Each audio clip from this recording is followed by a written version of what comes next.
UP की सियासत में तब उफान आया जब सियासी गलियारे में ये अटकलें उड़ी कि बीजेपी में सब कुछ ठीक नहीं है। कयास आराई होने लगी कि सीएम योगी की कुर्सी खतरे में है। बीजेपी के शीर्षों का आदेश यूपी के सर्वे सर्वा योगी को मंजूर नहीं है। वो जो चाहते हैं वैसा सीएम योगी नहीं कर रहे। अटकलों का सिलसिला यूं ही चलता रहा।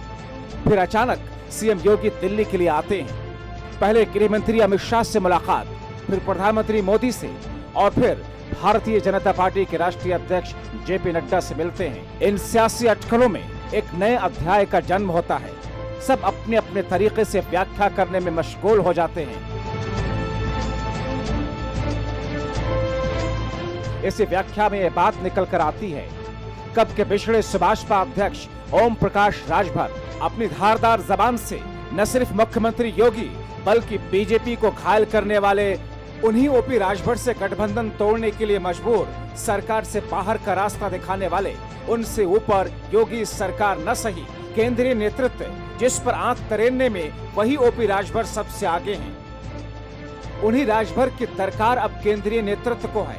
अब ये अटकलें जैसे ही बाहर निकली, अपनी रफ्तार पकड़ी और सीधे सीधे सीएम योगी और बीजेपी से दो दो हाथ करने के मोड में तत्पर तल्लीन राजभर के कानों तक पहुंची। अब हाजिर जवाब में माहिर बीजेपी को यूपी से बाहर निकालने के लिए अपने प्रण की प्राण प्रतिष्ठा करने वाले ओम प्रकाश राजभर एक बार फिर देश की सबसे बड़ी पार्टी बीजेपी को निशाने पर लेने के लिए आ गए।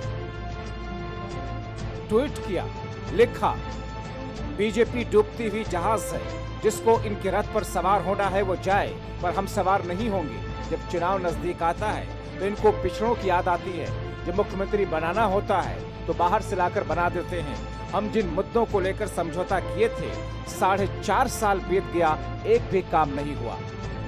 ओम प्रकाश राजभर का यह जवाब लिखित है, मौखिक तौर पर भी आया। मतलब भारतीय झूठ पार्टी, इन्होंने जो जनता के बीच में वादा किया, ये वादे पर 100% फेल हैं।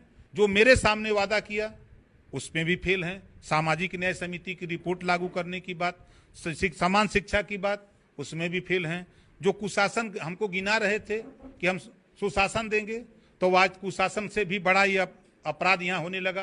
तो यहाँ तो अपराधियों को संरक्षण मिल रहा है, जाति चीन करके, धर्म चीन करके उसको उसके साथ खिलवाड़ हो रहा है। भारतीय जनता पार्टी के तो वो है नहीं मुख्यमंत्री। भारतीय जनता पार्टी 2017 में 325 सीट जीती, उसमें मैं भी था। तो 325 में 325 लोग इसमें से बिना काम के थे और बाहर से आयातित करके दूसरी पार्टी का मुख्यमंत्री बना दिया गया और केशव मौर्य के नाम पर, पिछड़े समाज का सीएम बनाने के नाम पर वोट मांगा गया। अब किसके वोट मांगेंगे वोट?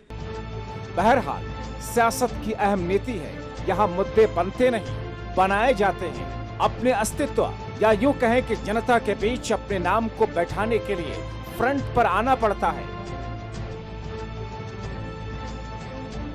बीजेपी में जो भी हलचलें हैं, उसके करीब जाकर सुभाषपा अध्यक्ष ओम प्रकाश राजभर ये जाहिर कर रहे हैं, यूपी की सियासत के मैदान में कई धुरंधरों में वो भी एक है।